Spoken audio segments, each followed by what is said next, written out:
நம்முடைய வாழ்க்கையில் சில தாமதங்கள் வரும். நான் கேட்டோம் ஆண்டவர் செய்யலையே, என்னை தனியாக நடக்க விட்டுட்டீங்களே ஆண்டவரே. ஆண்டவர் இந்த சின்ன வயசுல இவ்வளோ பெரிய சுமையை மேலே தூக்கி வச்சுட்டீங்களே ஆண்டவரே. டிலே ஆகிட்டே இருக்கு ஆண்டவரே. நீங்கள் செய்வீங்கன்னு பார்த்தா பேசி கொண்டு தான் இருக்கிறார். பேசி கொண்டு இருக்கிறார்ல, செய்வார். ஆண்டவர் சொல்றாரு, நீ பயப்படாத. இந்த பரீட்சை என்ன தெரியுமா? தாமதம். உன் வாழ்க்கையில் நீங்க நினைச்ச நேரத்தில் நடக்காததும் தாமதம் ஆகுதே தவிர தடைபடல. தடைபடாது. தேவரின் சகலவற்றையும் செய்ய வல்லவர். நீர் செய்ய நினைத்தது தடைபடாது. பயப்படாதே, விசுவாசம் உள்ளவனாயிரு. அவன் ஏன் தேவன் பரீட்சிக்கிறார்? அவன் மார்க்கு சுவிசேஷம் 5வது அதிகாரம் 35-36 வசனங்களை வாசியுங்கள். மார்க்கு சுவிசேஷம் 5வது அதிகாரம் 35-36. பேசிக் கொண்டிருக்கையில் உம்முடைய மகள் குமாரத்தி மரித்து போனால் இனி ஏன் போதகரை வருத்தப்படுத்துகிறீர்கள் என்றார்கள்.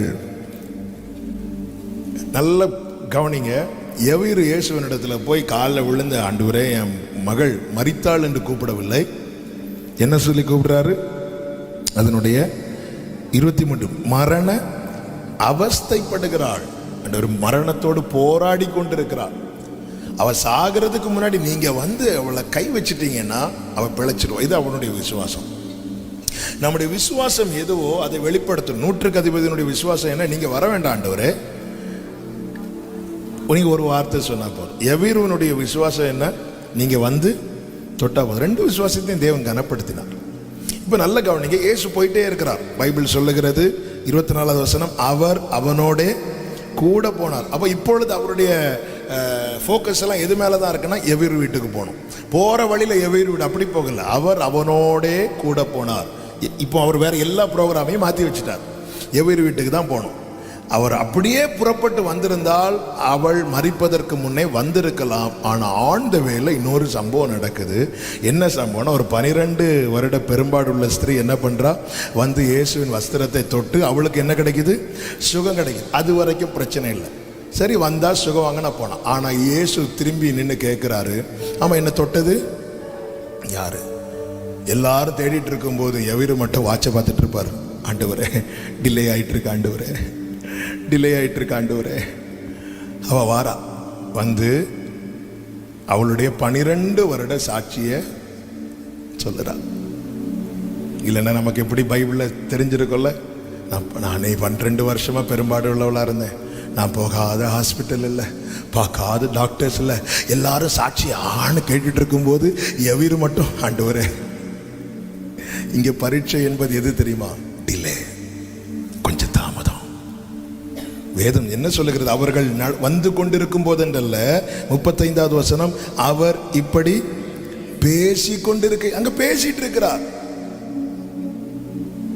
அந்தந்த நிலையில் இருக்கிறவங்களுக்கு தான் அந்தந்த வழி தெரியும். எவரின் உள்ளம் எப்படி, ஆண்டவரே அவள் மரண அவஸ்தையா இருக்கிறா. அவர் கூட புறப்படும் போது எவருக்கு கொஞ்சம் நம்பிக்கை வந்துடும். அவ சாகிறதுக்குள்ள இவர் வந்துட்டார்னா. ஆனா இப்பொழுது டிலே ஆயிட்டு இருக்கு. அப்பொழுது எவருவின் காதுகளில் சத்தம் வருகிறது, இனி அவரை தொந்தரவு பண்ணாதீங்க. அதன் அர்த்தம் என்ன தெரியுமா? இனி அவரை அழைத்தும் பிரயோஜனம் இல்லை, இனி அவரை கூப்பிட்டும் பிரயோஜனம் இல்லை, இனி அவருக்கு முன்பாய் தாழ்த்தியும் பிரயோஜனம் இல்லை, இனி நீ உபவாசம் இருந்தும் பிரயோஜனம் இல்லை. இந்த விசுவாச பரீட்சையில் நம் காதுகளில் வருகிற வார்த்தைகளில் ஒன்று வேதம் சொல்லுகிறது. 36வது வசனம், அவர்கள் சொன்ன வார்த்தையை இயேசு கேட்ட உடனே ஜெப ஆலய தலைவனை நோக்கி, பயப்படாதே. கைகளை உயர்த்தி ஆமென் சொல்லுங்க பார்க்கலாம். ஏன்னா இந்த டிலே, இந்த தாமதம் அவனால் உண்டானது அல்ல, அவரால் உண்டானது. நம்முடைய வாழ்க்கையில சில தாமதங்கள் வரும். நான் கேட்டோம், ஆண்டவர் செய்யலையே. குறித்த வேளை என்பது நாம் குறித்த வேளை அல்ல, கர்த்தர் குறித்த வேளை. நீ பயப்படாத. சாராளின் கற்பம் செத்தது உண்மைதான், ஆனால் வாக்குத்தத்தம் சாகல. எந்த கற்பம் செத்துச்சோ அதுக்குள்ள வாக்குத்தத்தத்தை வச்சார். ஆமா, எங்கே எலும்புகள் உலர்ந்து கிடந்ததோ அதுக்குள்ளே வார்த்தையை வைத்தார். ஆமா, இந்த வார்த்தை முட்களுக்குள்ளே போனால் வார்த்தை முள்ளாகாது, மாறாக முட்செடி தேவதாரு விருட்சமாய் மாறும். இந்த வார்த்தை உலர்ந்த எலும்புகளுக்குள்ளே போனால் வார்த்தை உலர்ந்து போகாது, மாறாக உலர்ந்த எலும்புகள் சேனையாய் எழும்பும். இந்த வார்த்தை வனாந்திரத்துக்குள்ளே போனால் வார்த்தை வெறுமையாகாது, மாறாக வனாந்திரம் ஏதேனை போல மாறும். அப்படிப்பட்ட வல்லமையுள்ள வார்த்தையை தான் சபைக்கு அனுப்பி இருக்கிறார், ஒவ்வொருவருக்குள்ள வைத்திருக்கிறார். பயப்படாதே, விசுவாசம் உள்ளவனாயிரு. ஆமென், விசுவாசம் உள்ளவனாயிரு, பயப்படாதே. ஆங்கிலத்தில் இருக்கும் he ignored what they said. அவங்க என்ன சொன்னாங்களோ இயேசு அதை மைண்ட் பண்ணலன்னு இருக்கும். மலையாளத்தில் இருக்கும் இயேசு அதை காரியமாக்கி இல்ல, அதை அவர் மைண்ட் பண்ணவே இல்லை. அவர் ஒரு காரியத்தை நாம் நினைத்த நேரத்தில் செய்யாமல், அதாவது குறித்த காலத்துக்கு என்று தரிசனம் வைத்திருக்கிறது, முடிவிலே அது விளங்கும், அது பொய் சொல்லாது, அது தாமதித்தாலும் நீ அதை தாமதம். நாம நினைக்கிறது கர்த்தர் இன்னைக்கு செய்ய வேண்டியது நாளைக்கு செய்யறது இல்லை, நாம நினைச்சிருப்போம். தெரியுமா, ஆபிரகாமுக்கு 86 வயசு வரை தான் காத்திருக்க முடிந்தது. அதுக்கு மேல ஆபிரகாமால முடியாததுனால தான் கேட்டார், என்ன தருவீர் என்று. கேட்ட உடனே 87 வயசுல கர்த்தர் வாக்குத்தத்தத்தை கொடுக்கல. மரியாளானாலும் இயேசுவை அவசரப்படுத்த முடியாது. காரணம், அவருடைய நீதியை விட்டு அவர் எதுவும் செய்ய மாட்டார். அவர் சகலவற்றையும் அதின் காலத்திலே. ஆனா ஒரு நிச்சயம் இருக்கிறது. என்ன நிச்சயம் இருக்கிறது? இதற்குள்ள இந்த பொக்கிஷம் இருக்கும் வரைக்கும் நான் எப்பக்கம் நெருக்கப்பட்டாலும் ஒடுங்கி போவதில்லை, தள்ளப்பட்டால் நான் முறிவடைவதில்லை. ஆமா, இன்னைக்கு வரை நான் வாழ்றது இந்த பாண்டத்தின் விசேஷம் இல்ல, இதுக்குள்ள அப்பா வச்சிருக்கிற பொக்கிஷம். ஆமென் சொல்லுங்க பார்க்கலாம். எத்தனை பேர் நம்புறீங்க?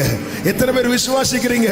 அவருடைய வார்த்தை என்னும் வித்து எனக்குள்ள இருக்கிறது என்று நம்புகிறவர்கள் நல்ல கரங்களை தட்டி க்ளோரியாலாபா ஷேகபரபா ஹந்தரபலரஹ. ஆமென். ஆண்டவர் சொல்றாரு, நீ பயப்படாத, நீ பயப்படாத. இந்த பரீட்சை என்ன தெரியுமா? தாமதம். தாமதம். உன் வாழ்க்கையில் நீங்க நினைச்ச நேரத்தில் நடக்காததும் தாமதம் ஆகுதே தவிர தடைபடல. பக்கத்தில் பார்த்து சொல்லுங்க, தாமதம் தான் ஆகுது, தடைபடல. தாமதம் ஆகுது, தடைபடல, தடைபடாது. தேவரின் சகலவற்றையும் செய்ய வல்லவர், நீர் செய்ய நினைத்தது தடைபடாது. ஆமென். 14வது அதிகாரத்தில் அவன் எடுக்க வேண்டாம். யோபு சொல்றார், எனக்கு ஒரு காலத்தை குறித்தால் நலமா இருக்கும். உடனே 15வது அதிகாரத்தில் கர்த்தர் எல்லாத்தையும் செட்டில் பண்ணல. 42வது அதிகாரம், யோபு நீ நினைச்சதை குறிச்சிருக்கிறார். யோபு நீ விரும்புறதுக்கு மேல வச்சிருக்கிறார். யோபு என்ன விரும்புறான்? எனக்கு முந்தின சீர் இப்பொழுது இருந்திருந்தா. ஆண்டவர் என்னை நோக்கி கூப்பிடு, நீ அறியாததும் உனக்கு எட்டுறத நான் ஏன் செய்யணும், நீயே செய்யலாமே. அதனாலதான் ஆபிரகாம் தனக்கு எட்டின கூடாரத்துக்குள்ள இருந்து ஆண்டவரை பார்த்துட்டு இருக்கும்போது அவனை வெளியே கொண்டு வந்து தனக்கு எட்டாத வானத்தை பார்க்க வச்சார். இந்த நட்சத்திரத்தை உனக்கு எண்ண கூடுமானால் எண்ணு என்று சொல்லி ஆபிரகாம், நட்சத்திரங்களை எண்ணி இருக்கீங்களா? நான் நிறைய எண்ணி இருக்கிறேன். ஏன்னா அந்த காத்திருக்கும் காலம் எனக்கு வேற என்ன வேலை? ஜோம் பண்றது, வயல் பிடிக்கிறது, பாட்டு பாடுறது, மொட்டை மாட்டில் உட்காந்துரு நட்சத்திரத்தை.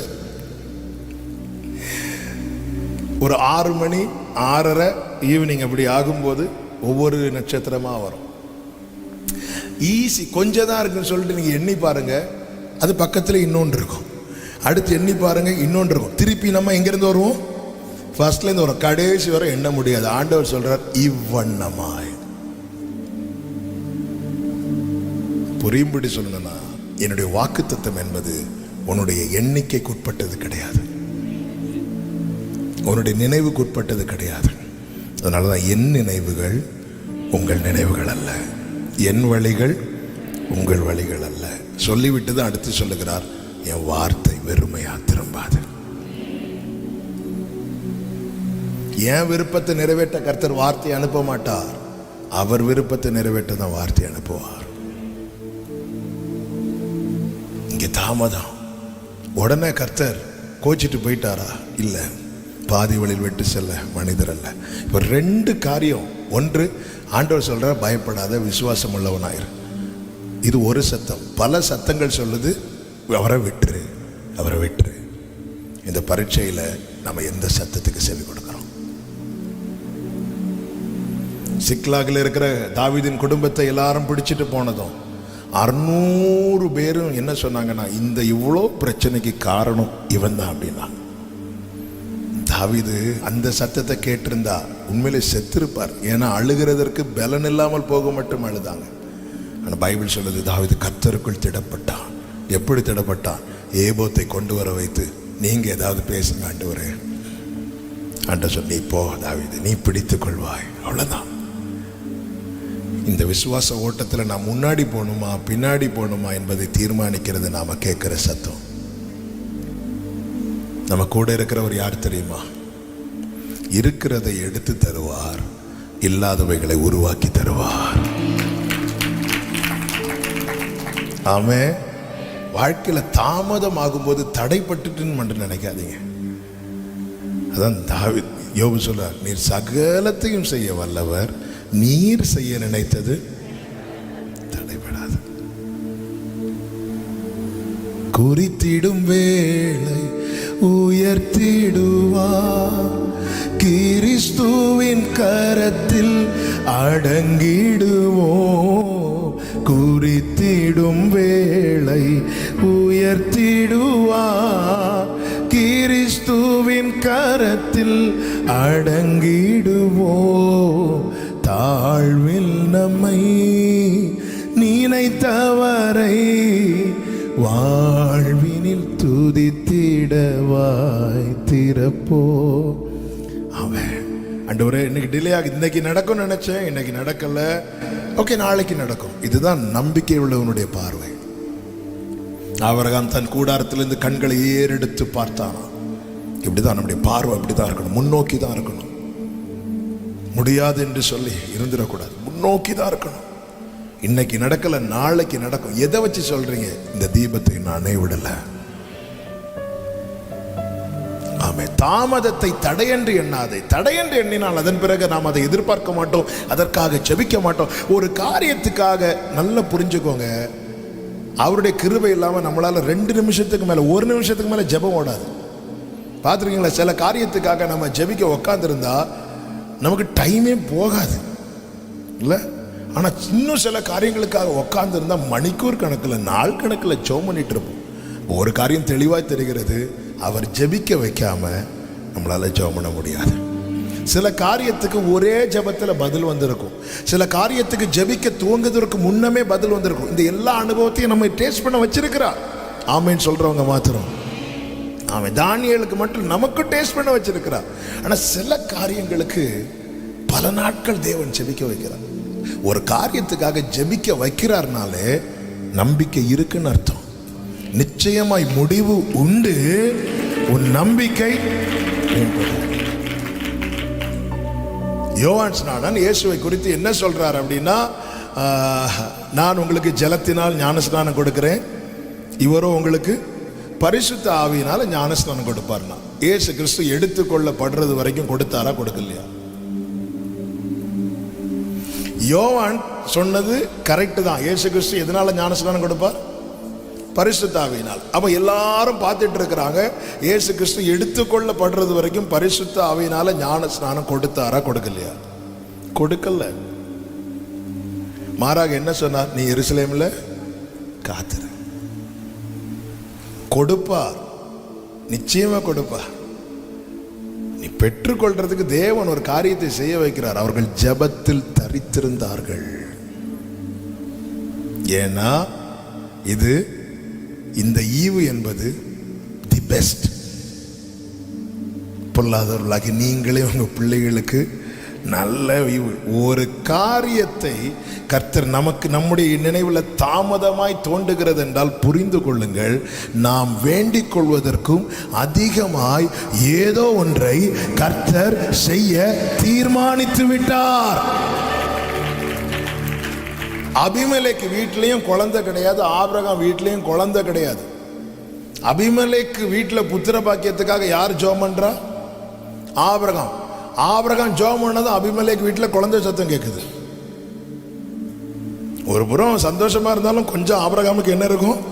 வருத்தம். நான் 25 வருஷமா ஜெபம் பண்ணிட்டு இருக்கிறேன், எனக்கு செய்வீங்கன்னு பார்த்தா அவனுக்காக ஒரே ஒரு நாள் ஜெபம் பண்ண செய்றீங்களே.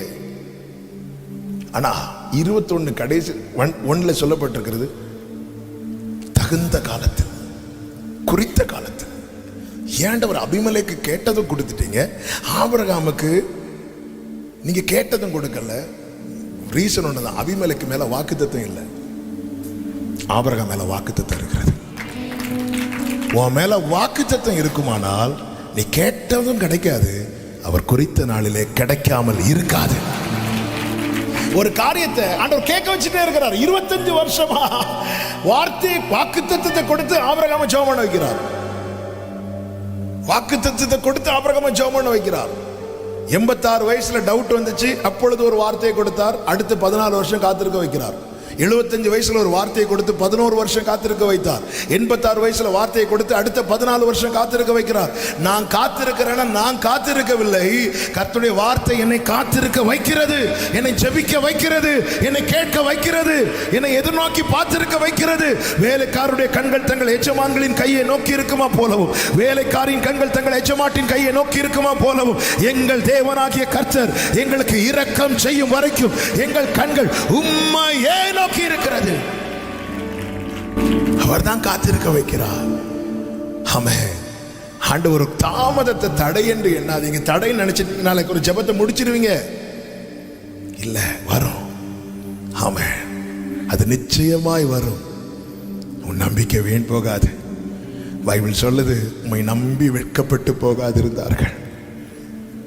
ஆண்டவர் நம்பிட்டீங்கல்ல, அவர் நடத்துவார், அவர் பார்த்துக் கொள்வார். இன்னொரு வார்த்தையை நான் சொல்லி வேகமாய் முடிக்கிறேன். அப்போஸ்தலர் 27வது அதிகாரம் அதனுடைய 24வது வசனத்தை வாசியுங்கள். 27, 24. 27வது அதிகாரம் 20வது வசனம். 20வது வசனம். அநேக நாளையாவது சூரியனாவது நட்சத்திரங்களாவது காணப்படாமல் மிகுந்த பெருங்காற்று மழையும் அடித்துக் கொண்டிருந்தபடியினால் இனி தப்பி பிழைப்போம் என்னும் நம்பிக்கை. இங்க பரீட்சை என்ன தெரியுமா? காற்று அடிக்கிறது மட்டும் இல்ல, ஒரு அடையாளம், ஒரு சைன் இல்லை, அடையாளமே இல்லை. அநேக நாளாய். இது சொல்றது யார் தெரியுமா? பவுல். கூட இருந்த மற்ற 275 பேருக்கும் ஆரம்பத்திலே நம்பிக்கை போயிட்டு, காற்று அடித்து அன்றே நம்பிக்கை போயிட்டு, பவுல் கொஞ்சம் பிடிச்சு நின்றுட்டு இருக்கிறார். ஆனா கொஞ்சம் பார்த்தா ஒரு அடையாளத்தை கூட பார்க்கல. இந்த அடையாளம் காண்பித்து நடத்துறது விசுவாசத்தின் ஆரம்ப நிலை. 75வது வயசுல ஆபிரகாமை அழைக்கிறார், மணலை காட்டி கொடுக்கிறார், நட்சத்திரத்தை காட்டி, அடையாளத்தை காட்டி கொடுத்தார். ஆனால் 99வது வயதுல ஆபிரகாம்கிட்ட எந்த அடையாளத்தையும் காட்டி கொடுக்கல. மாறாக ஒன்னே ஒண்ணுதான் சொன்னார், என்ன? நான் சர்வ வல்லவர். அவ்வளவுதான். அந்த அனுபவத்துல கொண்டு வந்தது எதற்கு தெரியுமா? இருக்கிற விசுவாசத்தை விடுவதற்கல்ல. வேதம் சொல்லுகிறது, அவன் விசுவாசத்தில் வல்லவனான.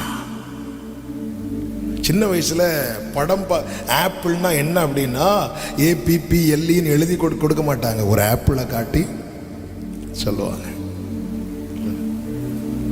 விசுவாச ஆரம்பத்தில் நமக்கு சொப்பனங்கள் மூலமாய், தரிசனங்கள் மூலமாய், அடையாளங்கள் மூலமாய்.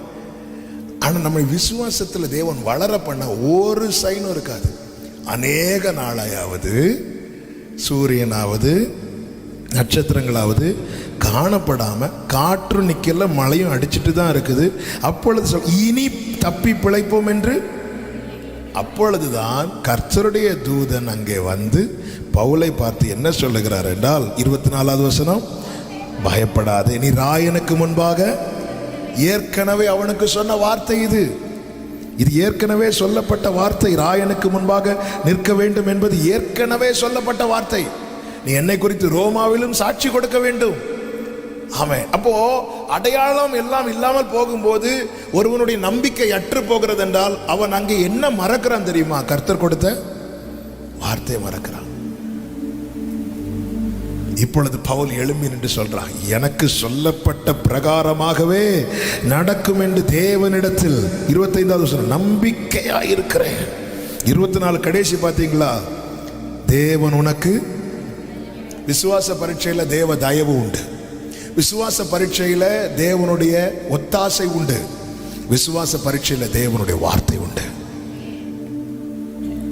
நீங்க அடுத்து பார்த்தீங்கன்னா கப்பர் சேதம் உண்டாகும். கப்பர் சேதம் உண்டாகி ஒரு தீவில் விழுவாங்க. அந்த தீவில் விறக தூக்கி போடும்போது பவுல் கையில் ஒரு பாம்பு கடித்து தொங்கும். உடனே பவுல் திருப்பியும் சொல்லல, நம்பிக்கை அற்று போயிட்டு, மாறாக அவன் அதை உதறினான். பதறல்ல, ஏன்னா வார்த்தை உள்ள இருக்கு. உள்ளே இருக்கிற வல்லமையை விட வெளியே இருந்து வருகிற விஷத்துக்கு வல்லமை கிடையாது. பாம்பு அவனை கடிப்பதற்கு முன்னதாகவே அவனுக்கான வார்த்தை உள்ளே இருக்கு. வாழ்க்கையில தேவன் அனுமதிக்கிற விசுவாச பரீட்சை சில நேரத்தில் பேசாம சைலண்ட் ஆயிடுவாரு. சில நேரத்தில் ஒரு பாரத்தை நம்ம தலையில தூக்கி வச்சது மாதிரி இருக்கும். சில நேரத்தில் தாமதமாக இருக்கும். சில நேரத்தில் ஒரு அடையாளமும் தெரியாது இல்லை. ஆமாம், அந்த எலியாவை பார்த்தீங்களா? அவன் உச்சியில் ஏறி தன் தலை தன் முழங்காலில் படு மட்டும். அப்போ எந்த அளவுக்கு தேவனுக்கு முன்பாய் வளைகிறான் பார்த்தீங்களா? தேவனுக்கு முன்பாய் எவன் வளைந்து கொடுக்கிறானோ அவனுக்கு தான் சொல்ல முடியும், நான் கர்த்தருக்கு முன்பாக நிற்கிறவன். கர்த்தருக்கு முன்பாக எலியா நிற்பார்னா ஆண்டவருக்கு முன்னாடி போய் இப்படி நிற்க மாட்டார். ஆக முன்னாடி போய் இப்படி நிற்பார். ஆனால் ஆண்டவருக்கு முன்னாடி வளைந்து பெண்ட் ஆயிட்டார். அப்படி ஜெபம் பண்ணி முதல் விசை பார்க்கிறார். ஏதாவது சைன் தெரியுதான்? இல்லை, ஜெபத்தை விடல. 6 விசை ஒரு அடையாளமும் தெரியல, ஜெபத்தை விடல. ஏன்னா அவனுக்கு தெரியும், நான் அவருக்கு முன்னாடி நிற்கிறவன், நான் வெட்கப்பட்டு போக அவர் விட மாட்டா. 7வது விசை பார்க்கும்போது பெருசா ஒன்றும் தெரியல, ஆனா ஒரு உள்ளங்கை அளவு மேகம் தெரிந்ததும் அவன் எழுந்து அறையை கட்டி கொண்ட. அவனுக்கு தெரிஞ்சிட்டு அடையாளம் சின்ன அடையாளம் தான், ஆனா அவர் செய்ய போகிறது பெருசா இருக்க போகிறது. ஆமென் சொல்லுங்க பார்க்கலாம். இந்த அளவுக்கு எலியா ஒரு அடையாளமும் தெரியாத போதும் அவன் ஜெபிக்க காரணம் என்ன? அவன் ஜெபிப்பதற்கு முன்னமே பெருமழை நிறைச்சல் கேட்கிறது, வார்த்தை கேட்டு கொண்டிருக்கிறது. இந்த நாட்களில் ஒவ்வொரு நாளும் வேண்டிய வார்த்தைகளை கர்த்தர் கேட்க பண்ணி கொண்டிருக்க காரணம் என்ன தெரியுமா? அடையாளம் உனக்கு தெரியவில்லை என்றாலும் கர்த்தர் செய்ய போகிற காரியம் பெரிதா இருக்க போகிறது. ஹல்லேலூயா! எத்தனை பேர் விசுவாசிக்கிறீங்க? கர்த்தர் என் வாழ்க்கையில் அனுமதிக்கிற பரீட்சை எல்லாம் என்னுடைய நன்மைக்காக என்று சொல்லுகிறவர்கள் கைகளை தட்டி ஹல்லேலூயா! ஒரே ஒரு வசனத்தை வாசித்து ஜெபிக்கலாம். உபாகமம் 8வது அதிகாரம் அதனுடைய 15வது வசனம். உபாகமம் 8:15. ஹல்லேலூயா! உன்னுடைய பின்னாட்களில் உனக்கு நன்மை செய்யும் பொருட்டு உன்னை சிறுமைப்படுத்தி. ஆமென், ஆமென். அப்ப இன்னைக்கு தேவன் எனக்கு ஒரு பரீட்சை வைக்கிறார்னா எனக்கு ஒரு ஃபியூச்சர் இருக்கிறது, எனக்கு ஒரு எதிர்காலம் இருக்கிறது, எனக்கு ஒரு வாழ்க்கை இருக்கிறது. நம்பிக்கையோடு கரங்களை தட்டி ஹல்லேலூயா! உன் பின்னாட்களில் கர்த்தர் நல்லவர். ஹல்லேலூயா, ஹல்லேலூயா. ஜீசஸ் அகல ஆழ உயரமாய் எவ்வளவு அன்பு கூர்ந்தார். என்ன துன்பங்கள் வந்தாலும் அவர் என்னை கைவிட மாட்டார். ஒரு 2 நிமிஷம் எல்லாரும் கண்களை மூடி ஆண்டவர்கிட்ட பேசுங்க. இவ்வளவு நேரம் பேசி இருக்கிறார், உங்ககிட்ட எப்படி பேசியிருப்பார்னு உங்களுக்கு தான் தெரியும். ஒரு 2 நிமிஷம் யாரையும் பார்க்க வேண்டாம், பேசுங்க. ஒருவேளை நினைச்சிருப்போம்ல, ஆண்டவரே மற்ற நேரத்துல எல்லாம் கூப்பிட்டு பேசுவீங்க, என்னை தனியா நடக்க விட்டுட்டீங்களே ஆண்டவரே. ஆண்டவர் இந்த சின்ன வயசுல இவ்வளவு பெரிய சுமையை என் மேல தூக்கி வச்சிட்டீங்களே ஆண்டவரே. ஆமே ஆண்டவரே, டிலே ஆயிட்டே இருக்கு ஆண்டவரே. நீங்க செய்வீங்கன்னு பார்த்தா பேசிக்கொண்டு தான் இருக்கிறார். பேசிக்கொண்டிருக்கிறார்ல, செய்வார். அவர்கள் பேசிக்கொண்டிருக்கையில் ஆண்டவர் இன்னைக்காவது செய்வீங்கன்னு பார்த்தா இன்னைக்கும் வார்த்தை தான். பேசிட்டு இருக்கிறார்ல, அவர் பேசிட்டு இருக்கிறார்னாலே செய்வார்ன்னு அர்த்தம். ஆண்டவர் ஒரு சைனும் பார்க்கலப்பா, ஒரு அடையாளமும் தெரியலையா ஆண்டவரே. நானும் ஜெபம் பண்றேன், 21 நாள் ஜெபம் பண்றேன், தொடர்ந்து ஜெபம் பண்றேன், இன்னும் ஒரு அடையாளம் பார்க்கலையே. ஆண்டவர் சொல்றார், நீ ஜெபம் பண்றதுக்கு முன்னாடியே நான் தந்துட்டேன் வார்த்தை, நான் தந்துட்டேன். ஆண்டவர்கிட்ட சொல்லுங்க, ஆண்டவரே எல்லாம் நன்மைக்கப்பா, உண்மையில் அன்பு கூறுகிறவர்களுக்கு நீர் சகலமும் நன்மைக்கு ஏதுவாக. ஹல்லேலூயா. இயேசுவை நம்புவே, நாளெல்லாம் நான் பின்பற்றுவேன், என்னை அவரிடம் ஒப்படைத்தேன், வெட்கப்பட்டு போக மாட்டேன். இயேசுவை நம்புவேன், நாளெல்லாம் நான் பின்பற்றுவேன், என்னை அவரிடம் ஒப்படைத்தேன், வெட்கப்பட்டு போக மாட்டேன். ஆஹா